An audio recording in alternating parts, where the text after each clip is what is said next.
Muy bien, vamos a comenzar esta clase con el mantra para saludar a los maestros de yoga. Podemos cerrar los ojos, extender la columna, juntamos las manos delante del pecho. Observamos que nuestro cuerpo esté cómodo, relajando los hombros, el pecho, el abdomen, relajando también el rostro, la mandíbula. Inspiramos. Om Shri Gurubhyo Namaha Harihi Om. Bien, vamos a dar comienzo a esta clase que llamamos Empatía en la comunicación, cómo expresarnos sin dañar. Como es una charla que está en el contexto de la enseñanza del yoga, es una pequeña introducción para que tengamos en claro qué entendemos por yoga y después qué lugar ocupa esta forma de comunicarnos y basada en lo que es el valor ahimsa o no dañar. Entonces, el yoga podemos entenderlo como una tradición de enseñanza, ¿sí? Que transmite una manera o una forma de ver y vivir la vida, con la intención y el objetivo de que podamos vivir en armonía con nosotros mismos, las demás personas y el mundo. Cuando digo el mundo, digo los hechos, ¿sí? Entonces vemos que la forma en la cual nos comunicamos va a afectar en esa armonía con las demás personas, ¿sí? Entonces desde ahí es que vamos a abordar este tema de la empatía en la comunicación. Entonces la empatía podemos entenderla como la capacidad que tenemos como seres humanos de ponernos en el lugar del otro, ¿sí? Entender los sentimientos y las necesidades de la otra persona, sabiendo que todos tenemos sentimientos, emociones y necesidades en común, ¿sí? Tener esta capacidad de empatizar con el otro no quiere decir que uno tenga que estar de acuerdo, ¿sí? En cómo el otro expresa lo que siente y lo que necesita, ni tampoco en los medios o la forma en que la otra persona ocupa para poder atender sus necesidades, ¿sí? En eso no es necesario estar de acuerdo, pero sí puedo validar lo que el otro siente, lo que el otro necesita, porque son los mismos sentimientos que voy a percibir yo y las mismas necesidades que tengo yo como ser humano. Entonces vamos a hablar en esta clase sobre dos aspectos esenciales de cómo expresarnos sin dañar y entender con claridad qué necesitamos tener para poder expresarnos sin dañar. En primer lugar, un compromiso con el valor de ahimsa, ¿sí? Ahimsa es no dañar, ¿sí? A través de la comprensión de este valor y de la importancia que tiene para estar en armonía conmigo mismo y también con las demás personas, el desenvolverme generando el menor daño posible en mis acciones. Y eso requiere cierta comprensión, de la cual vamos a hablar ahora. Y también es importante desarrollar el aspecto práctico, ¿sí? Poder tener herramientas comunicativas que me ayuden a que ese valor de ahimsa se vea en mi forma de comunicarme, ¿sí? Y para eso es importante tener ciertas herramientas, ciertos preceptos básicos que me ayuden a comunicarme de cierta manera. Entonces, vamos a empezar a hablar, en la primera parte de la charla, sobre el valor de ahimsa. Cuando decimos empatía en la comunicación, ¿sí? Cómo expresarnos sin dañar, es decir, cómo podemos expresar este valor de la no violencia o el no dañar en la forma en la cual nos comunicamos con los demás.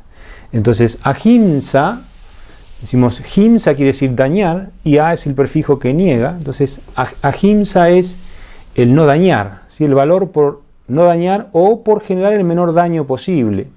A veces también entendido como el valor por la no violencia, ¿sí? Entonces, este valor es un valor de sentido común, basado en la empatía, ¿sí?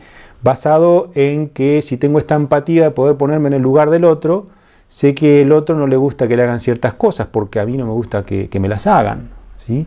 Es el valor por actuar con el otro de la misma forma en que me gustaría que lo hicieran conmigo. Y vemos que en este valor de ahimsa o el no dañar, como en el resto de los valores, la mitad está asimilada por naturaleza, es decir, yo tengo muy claro cómo quiero que se comporten conmigo, yo tengo muy claro que no me gusta que me mientan ni que me lastimen, pero quizás cuando me desenvuelvo en la acción genero daño o puedo afectar de manera dolorosa a otra persona. ¿sí? Tengo claro y asimilado cómo quiero que se comporten conmigo, pero a veces, ahora vamos a ver el motivo, básicamente es el deseo compulsivo, el deseo vinculante, el que nos lleva a hacer acciones en las cuales podemos dañar a los demás, ¿sí? Entonces, ahimsa es un valor de sentido común basado en la empatía que está en el corazón de todas las personas. Nadie puede hacerse el distraído y desconocer que a la otra persona no le gusta que le generen daño o que le mientan, ¿sí? Porque por empatía, lo que yo quiero que hagan conmigo, también infiero que los demás esperan que yo haga con ellos. Entonces, un punto que vamos a analizar es tratar de comprender de dónde surge la violencia, cuál es la raíz o la causa de acciones violentas, ¿sí? Y el primer factor que podemos ver es el miedo. Generalmente, el miedo es lo que causa que actuemos de manera violenta, ¿sí? Cuando nos vemos amenazados, cuando nuestra seguridad se ve amenazada, la seguridad física, afectiva, la seguridad de reconocimiento social, ¿sí? No solamente la seguridad física, sino también la afectiva, se ve amenazada, puede surgir allí el miedo, ¿sí? El miedo lo que hace es despertar el sistema de alerta en el ser humano, ¿sí? Generalmente vemos esta doble vía, ¿no? Lucha o huida. La lucha tiene que ver con la emoción de enojo, una sensación de vulnerabilidad o de miedo puede desencadenar enojo y eso da la actitud de querer pelear, luchar, y el miedo nos congela o nos hace escapar, ¿sí? Entonces, esta sensación de lucha o huida es un mecanismo natural que tiene el sistema nervioso ante una situación de estrés cuando nuestra seguridad se ve vulnerada, ¿sí? O con cierta amenaza. Y la otra causa que va asociada al miedo, por la cual se genera violencia, es los deseos insatisfechos, ¿sí? El deseo, cuando hablamos del deseo, es un deseo que afecta en lo emocional, que genera dependencia emocional, que cuando hay una excesiva cantidad de expectativas en cómo tienen que ser las cosas y no se concretan, lo que viene allí es el enojo que desencadena en una acción que puede generar daño a los demás, ¿sí? Entonces, solemos analizar lo que llamamos la cascada del deseo, ¿sí? El deseo es un tema amplio, pero cuando hablamos del deseo como un problema es el deseo vinculante, aquel deseo que no me deja vivir en paz, aquel deseo que me asfixia, que me genera ansiedad si no logro concretarlo, ese deseo que me hace perder la cabeza, por decirlo de alguna forma, y me hace hacer acciones incorrectas porque el deseo me tomó por completo, ¿sí? Hablamos de ese tipo de deseos. Después hay otros deseos que son deseos sádvicos en los cuales cuando yo los llevo adelante no solo no genero un daño a los demás, sino que genero contribución a la comunidad en la que vivo. Entonces, con ese tipo de deseos no hay ningún problema. Entonces, ¿cuál es la cascada del deseo? Cuando uno se expone mucho a cierto estímulo, se genera el apego hacia un objeto, experiencia, persona, ¿sí? Ese apego da nacimiento al deseo, hay algo que empiezo a desear, ¿sí? Y empieza a generar una fuerza muy profunda en la mente de la persona que hace que suceda lo siguiente: se pone en acción para poder concretar ese deseo. Nadie puede tener un deseo en la mente sin que surjan acciones para poder concretarlo. A veces ese deseo se satisface, se cumple, y la persona se relaja, baja su nivel de ansiedad, se siente cómodo, en paz por un rato, hasta que en la mente surge un nuevo deseo, ¿sí? Entonces, es una apuesta poco efectiva esta idea de querer satisfacer cada deseo que aparece en la mente, porque voy a atender uno y va a aparecer uno o dos o cinco más, ¿sí? Pero el problema está cuando ese deseo no se puede satisfacer, que es en gran parte, ¿sí? En la mayoría de los casos, a veces las expectativas no se cumplen. Entonces ahí viene lo que es la frustración o el enojo por un deseo o una expectativa no cumplida. ¿Y cuántas veces nuestros deseos o nuestras expectativas están en cosas que no controlamos? Por ejemplo, en el comportamiento de otra persona para conmigo. Yo tengo esa expectativa de que se comporte de una forma. Cuando no lo hace, me enojo o me frustro. Y me estoy enojando y frustrando por algo que no tengo para nada control yo, ¿sí? Entonces, cuando el deseo no se satisface, viene ese cuarto punto que es el enojo o la frustración. Cuando nuestra mente entra en un estado de una emoción desbordada, sea la emoción que sea, pero en este caso estamos en el ejemplo del miedo, la mente entra en un estado de confusión. Ya no puedo pensar con claridad, ¿sí? No tengo claridad de cómo responder a esa situación. Viene la confusión. Luego lo que se llama pérdida de la memoria. Todo lo que yo aprendí que era correcto hacer, todo lo que yo valoraba como importante, deja de estar disponible, ¿sí? Pierdo el discernimiento, se pierde la capacidad de humanidad, de empatizar, ¿sí? Y ahí es donde se hacen acciones que pueden generar daño a los demás. Entonces vemos estas dos causas, ¿no es cierto? El miedo y el deseo vinculante como dos factores que hacen que pueda aparecer la posibilidad de hacer acciones violentas, sin que generen daño a los demás. Entonces, para entender un poco qué sería una acción violenta, no tenemos que pensar que solo son acciones físicas, porque el daño se puede generar de tres formas: a nivel físico, a nivel verbal o a nivel mental, ¿sí? Los animales solamente generan violencia a nivel físico, ¿sí? El ser humano puede regular su conducta física cuando tiene cierto nivel de madurez emocional, ¿sí? Ya no anda lastimando a las otras personas, pegándole o tirando de los pelos, pero vemos que el daño fuerte que podemos generar, si no hay cierta maestría a nivel emocional y mental, está en el uso incorrecto de las palabras. Por eso decía cuando mandé el mail de invitación, ¿no es cierto? Generalmente el daño está en la forma en cómo nos comunicamos. Generamos mucho daño con las palabras, entonces tenemos que encontrar formas de regular, de poner cierta disciplina en nuestro habla para no generar daño y tener herramientas prácticas para que cuando rompamos el silencio y hablemos, lo hagamos de una forma en donde podamos comunicarnos, ¿sí? Lo que sentimos, lo que necesitamos, sin generar daño en el otro. Entonces vemos que el mayor daño está en lo verbal, en el uso incorrecto de las palabras, y también podemos generar daño mental cuando hay una intención mental de generarle daño al otro.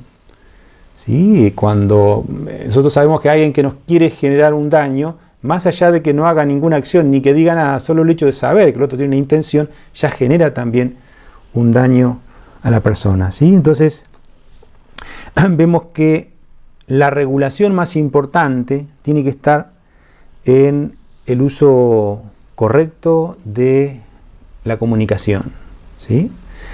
Entonces acá vemos la importancia de desarrollar también herramientas comunicativas para poder expresarnos sin dañar. En la enseñanza de Bhagavad Gita, el maestro Krishna le enseña a su alumno Arjuna 4 principios o consideraciones a tener en cuenta a la hora de romper el silencio, ¿sí? Cuando uno va a hablar y se va a comunicar, hay 4 consideraciones a tener en cuenta que entran dentro de lo que consideramos tapas o disciplina en el habla, ¿sí? Si queremos trabajar la autodisciplina, el habla es una herramienta fundamental, ¿sí? Para poder entrenar esa disciplina. Vemos que, y después voy a hablar un poquito más de esto, que también tiene que haber cierto nivel de calma mental para que no esté la mente reactiva, ¿sí? Para que no esté ese vínculo directo entre lo que pienso y digo automáticamente, sino que yo pueda pensar, discernir y elegir adecuadamente las palabras. Por eso está la meditación de la que vamos a hablar un ratito también. Entonces, estas 4 consideraciones son las siguientes. La primera es que cuando voy a romper el silencio, lo que diga sea verdad, que sea auténtico en la forma de comunicarme, ¿sí? Que sea verdad lo que voy a decir y que no haya una agenda oculta en lo que yo voy a decir, que pueda abrirme y mostrarme tal cual soy, que sea auténtico en la forma de expresarme, ¿sí? Y eso es algo que se percibe de manera natural en el otro. Cuando vemos que una persona es auténtica en lo que dice, que no está con una agenda oculta, yo lo puedo percibir, ¿sí? Y ese es el primer punto para romper el silencio y tener una comunicación armónica con los demás. Es imposible que pueda tener una buena relación comunicativa con otro si no voy con la verdad, si no soy auténtico, ¿sí? Si no me muestro tal cual soy y si no me abro al otro a mostrar realmente lo que quiero comunicar, ¿sí? Sin ninguna agenda oculta o sin ninguna segunda intención por detrás de lo que quiero comunicar. El segundo principio de consideración es usar las palabras adecuadas basándome en la amabilidad y el respeto hacia el otro. En esta idea de ¿cómo quiero yo que se comuniquen conmigo? Bueno, así me comunico con los demás. Entonces tengo que tener cierta posibilidad de regular las palabras para que esas palabras tengan un mayor nivel de amabilidad y de respeto hacia el otro. ¿Sí? El tercer factor a considerar es que lo que yo vaya a decir sea útil para la relación con la otra persona. ¿Sí? No hablar y hacer comentarios que no tengan ninguna utilidad. ¿Sí? Como el ejemplo claro es el chisme. ¿Sí? O hacer comentarios sin sentido. No, si me comunico con una intención de llegar a otra persona, de generar una comunicación, y tiene que ser útil lo que yo le vaya a decir hacia el otro, al otro. Y el cuarto principio es el principio de no dañar la comunicación. ¿Sí? O dañar lo menos posible.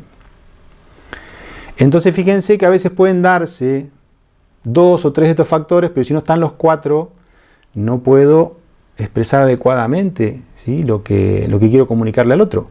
Puede ser que lo que yo le vaya a decir sea verdadero, sea genuino, ¿sí? Pero no sea útil para el otro, entonces no tiene sentido que lo diga. Cuando opino sobre la ropa del otro, sobre el cuerpo del otro, sobre ciertas conductas del otro, y nadie me pidió ninguna opinión, y el otro se abrió a recibir una opinión, puedo decir cosas que son verdaderas, pero no tienen utilidad.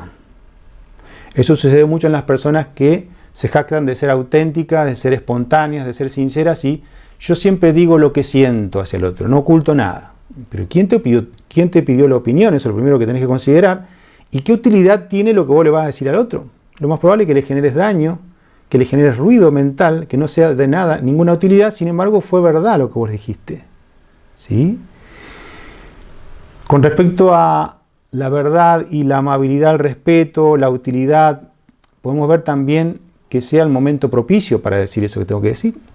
Quizás hay algo que tengo que comunicar, que es cierto, que es la verdad, puedo hacerlo con amabilidad, con respeto, es útil, pero genera un daño si lo digo adelante del grupo. Quizás eso mismo lo tengo que decir de manera individual con la persona. O si veo que está con sus hijos, no tienen por qué los hijos escuchar esto que yo le quiero decir. Entonces tengo que también ver ese cuarto aspecto de no dañar en la comunicación. ¿Sí? Esta es una forma entonces que la enseñanza del yoga nos muestra para tener disciplina en el habla. No hablar por hablar, sino que tenga estas 4 condiciones. Como dije antes, es importante que para eso haya una mente que respalde esta forma de hablar, es decir, una mente no reactiva. Una mente que me dé la posibilidad de ver con mayor claridad, de elegir las palabras, de ver la circunstancia en la que voy a conversar. Y para eso la meditación es fundamental, porque hace que la mente baje su nivel de reactividad. ¿Sí? Básicamente, uno de los efectos más importantes de la meditación es que relaja el sistema nervioso y baja el nivel de reactividad de la mente. Es decir, baja el nivel de impulsividad, de mecanicidad. Ese impulso que tenemos asociado de que cada vez que nos tratan de una forma, respondemos de tal manera. O ante un hecho siempre respondo de esta forma. Y es automático eso, ¿sí? Es aprendido o condicionado, pero es como una respuesta de acción-reacción. Entonces, de esa forma, no actúo, sino que reacciono. Y no puedo reaccionar en base a lo nuevo que fui aprendiendo o fui viendo en la vida, sino que reacciono en base a lo que ya está instalado en mi mente. Para que yo pueda responder a las situaciones, ¿sí? Sin reaccionar, tengo que tener una mente con cierto nivel de calma que me permita ver, discernir y elegir mis acciones. Eso es usar el libre albedrío. Eso es usar la zona frontal del cerebro que me permite tener cierto freno inhibitorio a cosas que quizás me vienen ganas de decir, pero no son correctas decirlas. O tengo que tener el espacio para encontrar las palabras adecuadas, con el tono adecuado para decirlo. O tengo que tener la capacidad de frenar un impulso de ganas de decir ciertas cosas para decirlas cuando sea el momento propicio. ¿Sí? Entonces, esa etapa, esa disciplina del habla, requiere de una mente que tenga cierta automaestría. Y la meditación ayuda mucho a esa regulación para sacar la impulsividad. ¿Sí? Fíjense que también cuando hablamos de disciplina en el habla, cómo expresarnos sin dañar, uno enseguida piensa que dice, bueno, tengo que regular y quizás quedarme más callado, ¿no? Pero no siempre es el caso, porque a veces el no dañar implica decir lo que tengo que decir en el momento adecuado. ¿Sí? No sentir miedo, poner un límite. poder tomar distancia de una relación, que el otro entienda lo que yo estoy sintiendo y lo que necesito. Entonces no hay que confundir, ¿sí?, ahimsa o el no dañar con la pasividad. Muchas veces, por no hablar, por quedarnos callados, por ser pasivos, pensando que de esa forma no vamos a lastimar, terminamos generando daño por la pasividad. ¿Sí? Entonces no hay que confundir ahimsa o no dañar con pasividad, sino con tener la capacidad, primero tener claro el valor de la importancia que tiene para mí y para los demás, desenvolverme en las acciones, en la relación con el otro, desde este valor o virtud del no dañar, ¿sí?, desde la empatía hacia el otro. Pero tengo que saber que muchas veces, para que no se genere daño, tengo que actuar. No puedo quedarme pasivo. De ahí viene también que la disciplina en el habla sea que las personas que tienden a estar siempre calladas y nunca poder decir lo que sienten y expresar lo que necesitan, tengan la disciplina de poder hacerlo. ¿Sí? O también una disciplina en el habla, es decir, aprender a decir que no a veces. Si yo antes de formas de comunicación y relaciones no sé decir que no, siempre sonrío y digo que sí, no estoy respetando mis sentimientos, mis necesidades, ¿sí?, que a veces implica poner un no, o a veces la disciplina del habla también es decir, bueno, dame 2 días para que yo lo piense, dame un tiempo para pensarlo y te respondo, no me podés exigir que yo te responda esto ahora. Eso también es disciplina en el habla, ¿sí? Por eso no hay que vincular solo a ahimsa con el quedarse quieto en silencio regular, sino en usar las palabras adecuadas y en el momento propicio. Luego también hay otra forma comunicativa que nos muestra un psicólogo que se llama Marshall Rosenberg. Yo siempre lo pongo como ejemplo porque es muy claro lo que hizo este autor, Marshall Rosenberg, en la herramienta que él comparte, que se llama comunicación no violenta. Él en realidad lo que hace es el valor ahimsa, el valor por no dañar, llevarlo a un modelo comunicativo, ¿sí? Entonces, es un libro que yo recomiendo mucho leer, es muy simple, muy práctico para poder usar, que se llama Comunicación no violenta. Y él basa el modelo comunicativo en 4 pasos, que al principio pueden parecer demasiado mecánicos, ¿sí?, pero cuando uno empieza a ver y poner en práctica esta forma comunicativa, ve que puede ser mucho más fluido, pero nos ayuda a entender 4 pasos en la comunicación. El primero está caracterizado por la palabra hechos, ¿sí? Observar y describir los hechos que afectan a mi bienestar. Hay hechos, hay situaciones que acontecen, yo las puedo describir, y el segundo paso es cómo me afectan. ¿Qué siento internamente en relación a lo que acontece, al hecho que ocurrió? Y poder poner nombre a lo que siento, a la emoción que me genera ese hecho. Vamos a poner algún ejemplo para comprenderlo mejor. Entonces sería hecho el primer punto, hechos, observar los hechos, describirlos. Segundo, ¿qué me genera ese hecho? ¿Qué siento? Tercer paso es vincular lo que siento con una necesidad. Si me siento a gusto, me siento bien, con una emoción que es saludable, agradable, es porque el tercer paso, la necesidad que yo tengo fue satisfecha, fue atendida. ¿Sí? Cuando siento una emoción que no es agradable, eso está asociado a una necesidad no atendida. Entonces tengo que vincular lo que siento con lo que necesito. Y el cuarto paso es la acción para poder atender esa necesidad. Una acción clara y concreta para atender esa necesidad, que a veces puedo hacerla yo mismo, la resuelvo por mis propios medios, o a veces necesito pedirle al otro cierta acción, cierta conducta para que mi necesidad se vea atendida, o cierto cambio en la conducta en el otro. Entonces son 4 puntos: hechos, sentimientos, necesidades y acción. Pongo un ejemplo para que podamos entenderlo mejor. Imagínense la situación de un grupo de profesoras que trabajan en un gimnasio, todos juntos, comparten un espacio común y tienen ya una grilla, un cronograma de días y horarios con actividades, ¿sí? Y hicieron un acuerdo entre esos, supónganse 4 o 5 profesores, en donde, como las actividades son todas pegadas, la obligación o el deber que tiene cada uno es entregar la sala en tiempo y forma, en el horario pactado y la sala acomodada, en orden, para que el profesor que viene después pueda arrancar de esa forma y así entregue la sala al que sigue. Eso es un acuerdo que hicieron, ¿sí?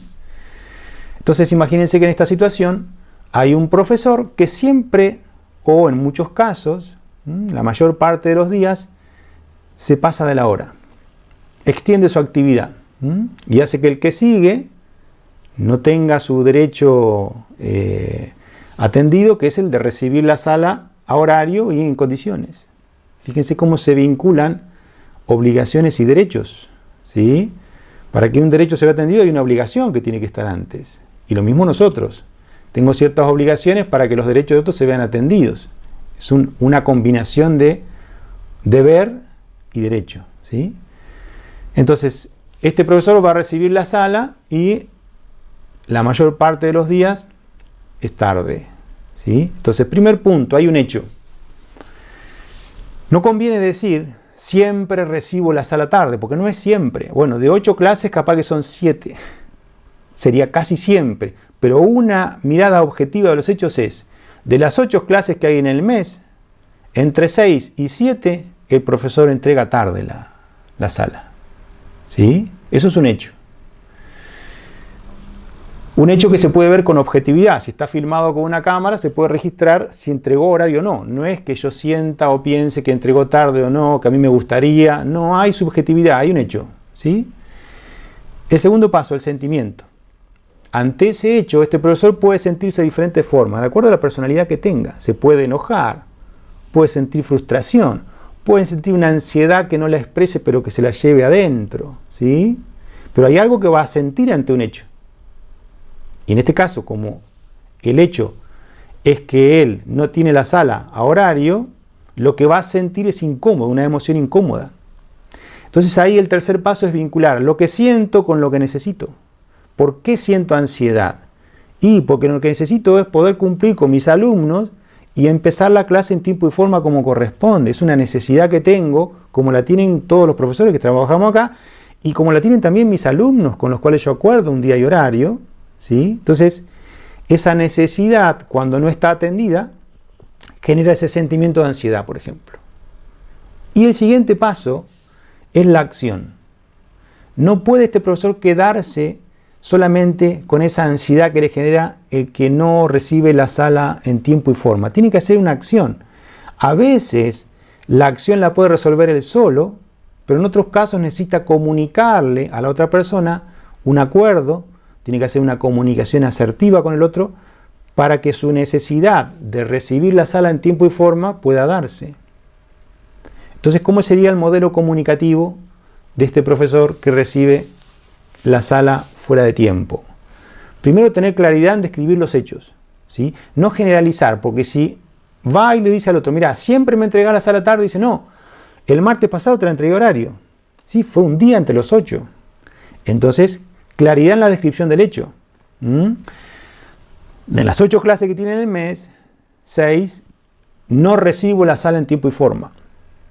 Otro punto también que marca Marshall Rosenberg es no apuntar hacia el otro, ¿no? Que el otro no se sienta atacado. Yo no hablo de él, hablo de una situación y de lo que yo siento y de lo que a mí me pasa con esta situación. Entonces el otro no se ve atacado en mi forma de comunicarme.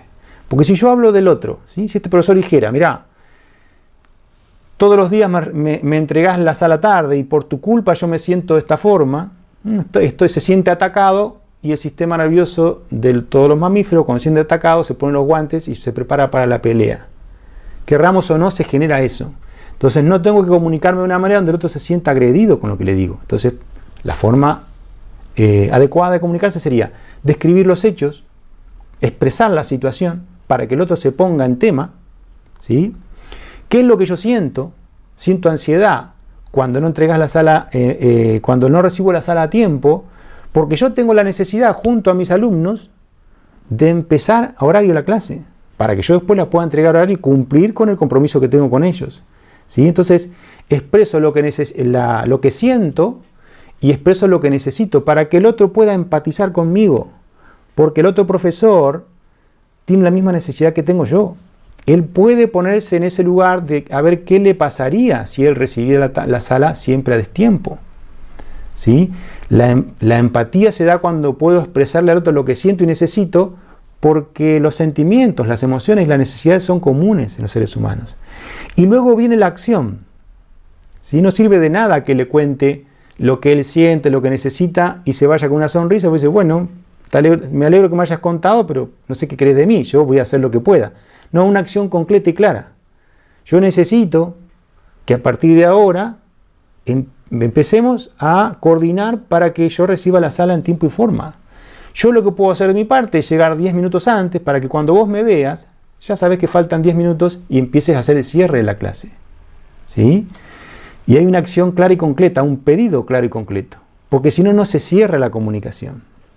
Fíjense que si no están algunos de estos puntos, la comunicación no es clara. ¿Sí? Si yo no tengo claridad en los hechos, y digo esto, ¿no? Siempre te comportás de cierta forma, siempre me haces lo mismo. No, no siempre. En esta situación en particular sucedió esto. Y no digo, vos me haces enojar por lo que no haces, vos me haces enojar cada vez que dejás la sala tarde. No, yo me siento con ansiedad cuando eso sucede, porque tengo una necesidad, ¿sí?, que se tiene que atender. Y a veces esa necesidad la puedo atender con acciones propias, o a veces necesito pedirle al otro. Ahora, ¿este modelo comunicativo es infalible? No, porque puede ser que la otra persona no haga caso para nada a lo que yo digo, no empatice conmigo o intente empatizar y atender mi necesidad y no pueda hacerlo. Entonces ahí donde es claro comprender que ahimsa no es pasividad. Y esa fuerza tiene que aplicarse de manera proporcional, deliberada y con un objetivo claro. Entonces, ahí donde hablamos de límites, ¿sí? Donde este profesor puede decir, bueno, mirá, yo te propongo, te estoy diciendo esto, te estoy pidiendo una acción determinada, que es la que corresponde, a vos también necesitas lo mismo y te gustaría lo mismo que a mí, te doy esta ayuda de llegar antes para que podamos resolver juntos el tema del horario. Si en una semana esto no se ajusta, yo tendré que ir a hablar con el director del gimnasio, ¿sí? Tengo esa posibilidad. Entonces veo, si el otro no responde, bueno, yo ya avisé, yo ya intenté hacer una comunicación con él, hago un paso más que ir a hablar con el director.